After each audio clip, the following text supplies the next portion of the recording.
I'm Femi OK. You're watching the Stream Bonus Edition. Today, actors and artists whose work is inspired by current affairs.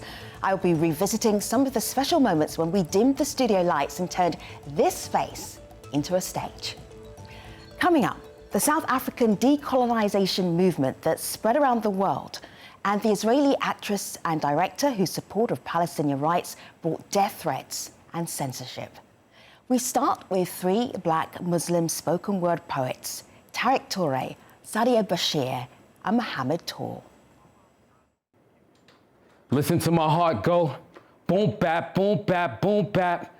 God made it do that. God made it do that. God made it do that. Do that. Do that. Boom bap, boom bap, boom bap.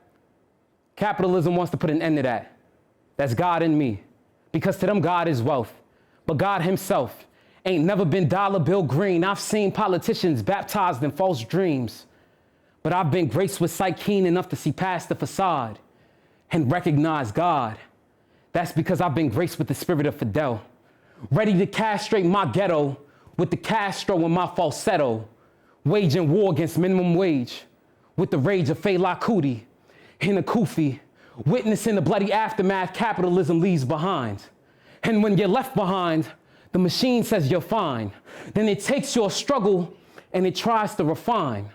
Like sugar, it's a domino effect. God bless how we resurrect, then take our bones and add to the shrine. How divine death must be. That's what the poor man, who used to be the floor man, before he was a four man, before blacks were whole man, he knew he was a whole man. He needs somebody to hold man. They held him down and hold man. Square. Cops never cared. So today he gotta hold hands and pray. Like Che Guevara fighting terror. Saddam's mom reading the Quran for me. Some say dying while fighting should be an honor to me. But them people ain't really down for the cause. Cause if they could, they put me down for the cause. Just because. Then they'll ask Malcolm, how come? And he'll say with a grin like Martin, Muhammad should have known that the marksmen already marked him. Men who speak against the invisible cage are marked men. The invisible hand left Karl Marx with marks around his neck. Asphyxiated flesh fills cotton fields. I feel filled with cotton. How this white man keep me picking on myself? See, I might have caught 10 if I never caught on to the boast of the Gold Coast. Kwame Nkrumah, removing the tumor. Eurocentric temptress attempted to make black men their own prison for profit. Now all our prophets in prison. Mandela's medallion keeps my smile living, even though they tried to annex my chest.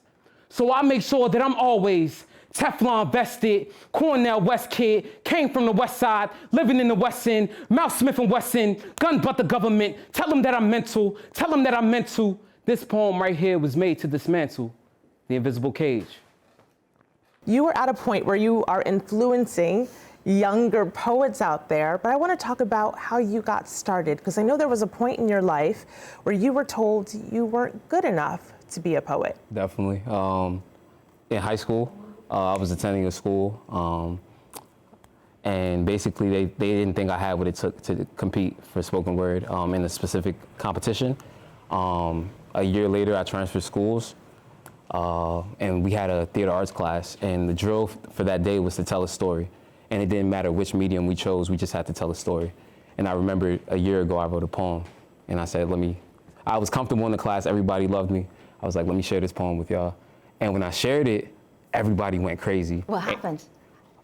They just went crazy. Like everybody was like, "Oh, yo, that's hot, that's hot!" Like, it was a very like diverse group of young people, and it just took off from there. My mentor at the time, Jacob Mayberry, he heard about my performance, and he came and met with me after class, and he said, "I want you to come to our poetry club on Thursday." And so when I went to the poetry club, I performed the same poem. And he was like, "Congratulations, you're on the Baltimore City Youth Poetry team." Ooh. And a year ago, Sadia was telling me, "You need to join this team. You need to sign up. You have what it takes." And I was like, "Nah, I don't think I have what it takes." So as soon as we left the room, I ran to the bathroom and I called Sadia. I was like, "Yo, I'm on the Baltimore City Youth Poetry team." For when my niece grows up with too much backbone for men to kneel before her stand and a tongue as sharp as fire, and she asks me, "Auntie, what do you do with skin that screams terror?" I will tell her, "Write Cause I'd be well too ignorant to tell you not to, sister. You a soldier, siphon the melanin in your skin for ink, so join your truth. But know that they will come for you, even when you're too broke to buy a stamp to send for them, and their privilege will try to take all the letters off of your page to write their legacy. And once there is no more ink, their privilege will say, well, I don't see color. So ask God to make you of ink, for when you are broken and bloody from them, you can rewrite your legacy by tenderly caressing your skin, because there's an angel in you. And God sent you a book that rhymes so that you could define the divine in you. Name one of our prophets who wasn't a poet, whose tone was more of suns to shine for you. And she will ask me, what kind of poetry does your skin love to recite? And I will tell her, I'm into writing poems that breathe like survivors, for writers never die. We make heartbeats out of syllables and an eternity out of semicolons. For when my niece grows up with too much backbone for men to kneel before her stand, and a tongue as sharp as fire, and she asks me, Auntie, what do you do with skin that screams terror? I will tell her, let it be heard, for your skin is the most supreme spoken word.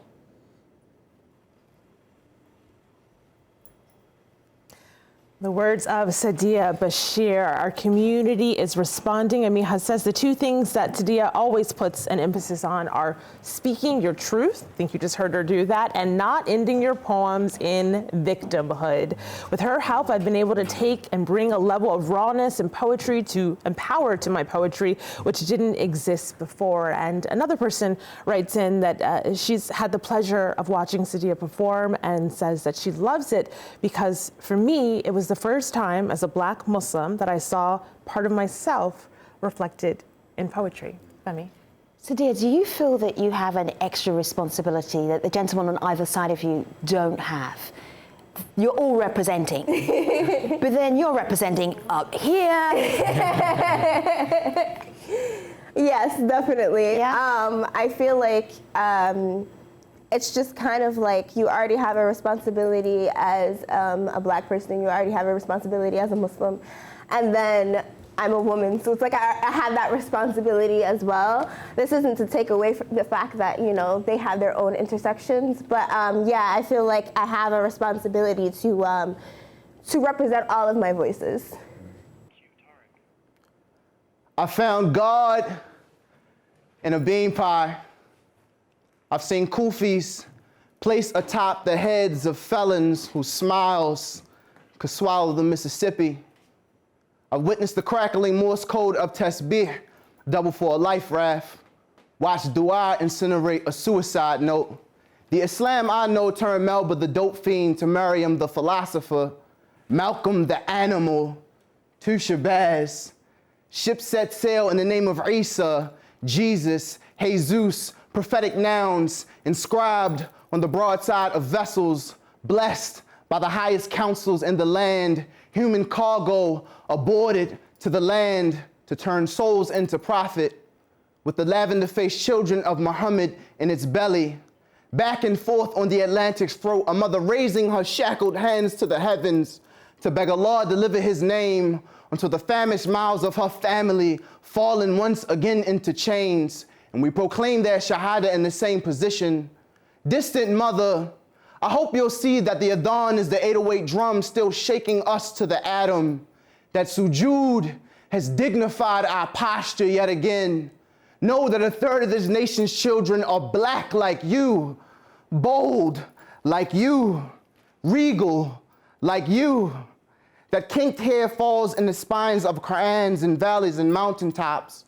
We have never had a home here, but Lord knows we can turn a bando into paradise. Lord knows we can turn lemons into la ilaha illallah. Your down payment, just enough for us to buy our Maulana's religion in cold cash. You should see we've made space here. Baba's Arabic gorgeously broken over a southern twang. Sora Nas under a northern bebop. Can't shake the jazz out our step. Can't peel the boom bap off our lips. For us, this has always been about burning Master's house to the ground and dancing in the ashes. A stadium full of our ancestors looking on. This theology has always been about a solstice of justice, a parade of freedom marching through the soul, a return home. So one day the giver of light sees the light on our faces, sees us for our faces, and welcomes us back beyond the veil. Sephora says, how do we move Black Muslim poets out of the niche category and have it seen as a fully Muslim or Islamic poetic form of expression? And I would also say mainstream then. How do you make this mainstream? Do you think there is a way, or does it need to be? Tariq? I think our responsibility as poets, and definitely with these two phenomenal people next to us, to Sister Sephora, I would say that our job is to continue writing. And the people who produce the shows, we'll work with them to see if we can get platform more. But our job is to write and convey as authentically as possible. And that should be our focus. As far as a niche category, our Islam is also rooted in expressing our experiences in coming to Islam and being Muslim and all of that. And all of those things are intertwined. My mother, she became Muslim by becoming a part of, Black liberation movement and things like that, and being interested and deeply involved in trying to find herself in a society that didn't want her. And then she became Muslim because that was the answer for her. So they can't be detached. For me, it isn't particularly a niche. So, yeah. You can catch up with the latest from Tariq via Twitter at Tariq Touré. Sadia can be found at Ida B. Wellin, that's at Ida B. Wellin. And Mohammed's Twitter handle is at FreshCutMo. Back in 2015, students at the University of Cape Town campaigned to have a statue of the controversial politician Cecil Rhodes brought down. The Rhodes Must Fall protest was so successful, they energised a global discussion about how to decolonise education. Some of the students who were involved in the original protest dramatised their story in a theatre production called The Fall. It was a hit in South Africa and everywhere it toured. When the cast visited the stream, we talked about the play and how they became student activists. I was on the drama campus of UCT, so we were very separate from the main body of the campus. And I remember there was talk of someone who had thrown poo on the statue, and we were very interested in knowing what was happening. And I looked on my phone and I saw on Twitter and on Facebook videos of this guy and all these people standing around the statue.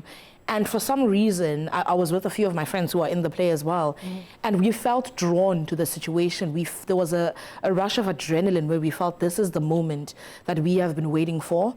And we abandoned classes, and we went to the Bremner building where there was a meeting held, and that's where everything started, where people said, okay, well, if you're not gonna tell us when the statue's going down, then we're gonna occupy this building. Yeah, and this is the Cecil Rhodes statue, which is on the campus of the University of Cape Town, and it was a bucket of poo that was thrown at Cecil Rhodes' statue.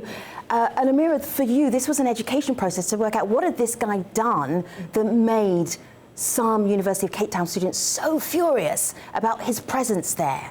Yeah, for a lot of students, I think we weren't really aware of what the legacy of Cecil John Rhodes actually was, because it's not really something that you get taught about at high school level. It's only if you actually pursue history into university, maybe second or even third year, do you really start learning about the actual rot of colonialism, as the tweeter had said.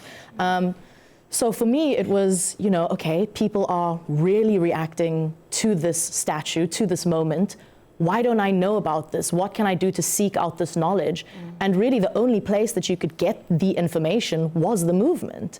And it was amazing to be part of that moment where it wasn't only, as a lot of people thought it was, just this like angry bunch of students occupying buildings, knocking down things, being annoying to the staff members. There were also film screenings that were held. There were lectures with the Black academics that were held. There was information that was passed around to people, and it was really like a separate university to the university, which was amazing. Siswe, what was it about this moment? Why 2015? Why not the year 2000? Why not last year? What was it about that particular time? I think it was time. I think, the stars aligned and 2015 was that year. And I'm fortunate to be part of that group of 2015 because it was such a big symbol. The actual removing of the statue was such a big symbol that, you know, we had that power to remove the statue. So yeah, 2015 is the year, you know. I don't know why it was 2015, right, but it's 2015, and that's when, you know, our lives changed. This movement belongs to all of us. It belongs to a whole lot of groups involved with transformation at the university, like the Trans Collective. I'm non-binary, I'm in that. Imbizo, Black Monday, the Black Academics Caucus, the Workers' Union, the SRC. I'm in that too. When our comrade Kumani threw human excrement on the statue of Rhodes, he was at a loss for words about how crap it is for university students at this university. In fact, throwing some poo on the statue was 100% articulate. It's amazing, really, how so many people got lit about some poo on a statue, but some very hard work was going on around transformation long before he did that. No, man, Kiddos, please. We need to talk about the statue. Hand. Guys, I'm a little confused. Doesn't management want the statue to be taken down? I mean, aren't they just following due process? Due process? Yeah, my sister, we all know the history of Rhodes. His statue on our campus traumatizes us. That man never wanted us here. Yeah, ne? Cecil John Rhodes. I learned about him in my second year African history course. It was then that I realized that the history we were learning was not the history of Africa, but rather the history of how Britain and the Western powers stole Africa and carved it up into little countries, with people like Livingstone, Leopold, and Rhodes featuring as heroes. You see, Rhodes didn't only wrap up the Kimberley diamond mines for himself or a couple of his buddies, thank you very much. He was an arch imperialist who believed 100% in the superiority of the English race. You know, all I learned about Africans was how weak we were. Weak in weaponry, travel and clothing, how we had to be civilized by the great Christian nations. I mean, what kind of history is that? And they say he donated this land to the university. But whose land was it to begin with? The story of being black and writing history is not complete without addressing the most marginalized in society. You know, people like black people, women, and then the struggle goes on to queer bodies, non-binary cadres, like we saw one of the non-binary cadres in the sketch that people just saw now, walking out, people who have disabilities. Our image is not complete until all those people are also empowered, feel like they can participate and contribute into the movement. You know, as we have the privilege of taking the show internationally right now, but we definitely weren't like the architects of the movement. But it's a great thing that a movement in South Africa was able to influence so many other universities. I remember when the shutdown happened, and we also had a lot of universities supporting us, shutting down their universities because they're supporting South African universities in shutting down. So it's incredible. Also, the use of social media has helped the movement so incredibly much. It's connected so many voices that are going through so many similar things across the world and across campuses, for us to be like, oh, so we're not the only, it's not crazy to feel the way that we feel, and we're not the only people feeling this. So it's a great feeling to know that people that are in these these institutions are not there to just absorb information. It's like, no, we're done with that. We are here to change the narrative. We are here to make sure that when we have children and they go into these institutions, they're not necessarily going through the same problems that we're going through, that they're there to learn. Because oppression in all types of forms, it disturbs you. It takes away so much of your time, so much of your heart, so much of your energy. You know, in areas where you could be growing as a person, that is like stunted because you're constantly having to validate yourself in situations where you really shouldn't have to, especially considering the fact that we're in Africa. You know what I'm trying to say? Like, we're the majority, we are in Africa, at the bottom of Africa, but yet a lot of the times it doesn't feel like that. And I was just going to refer to something that Gol said about Cape Town. Cape Town it's a beautiful city to look at aesthetically, but it's very problematic. And I'm not surprised at the fact that the University of Cape Town, because firstly, it's very hard to get into that university, and it's very diverse, which is a beautiful thing, but there's not enough representation, and it's in Cape Town. And it just shows the type of environment that, we live in. And yeah, I'm just glad that it's been able to influence other universities, and then that name has stuck, because a lot of things need to fall. The cast and creators of The Four chatting to me and Malika Bilal back in 2018. Now, we had to split the conversations into 2 episodes, so we had enough space at the desk to speak to all 7 performers, but they were definitely worth the effort. Finally, the potent impact of political theatre. The play Shame 2.0 explores the challenges of being an activist and artist in Israel. It tells the true stories of Israeli playwright Einat Weizman and Palestinian actor Murad Hassan. In this excerpt from the production, Colleen Delaney plays the role of Einat, and then the real Einat joins the stream from Tel Aviv. Sometimes it's the little decisions that make all the difference. That sunny morning in 2006, I chose a T-shirt from my closet. It was a political statement, of course, but it was also a rather naive one. What started out as a torrent of abuse from members of the internet public went on to push us to perform this little play, Shame, which led to others. What I didn't know then was that these voices of public abuse weren't merely fringe voices, but would go on to become the voice of the mainstream. That my plays would be heatedly debated in Parliament, that the government would push for laws to try and stop me as a friend to terrorists. And so my personal transformation from T-shirt wearer to playwright is also the story of the radical descent of my country. While despairing the worsening and critical situation in Gaza and in all other parts of Palestine, for Israeli artists, for my country that I love, there is also a little hope that art, even if stumbled upon by hazard or chance, can make a difference.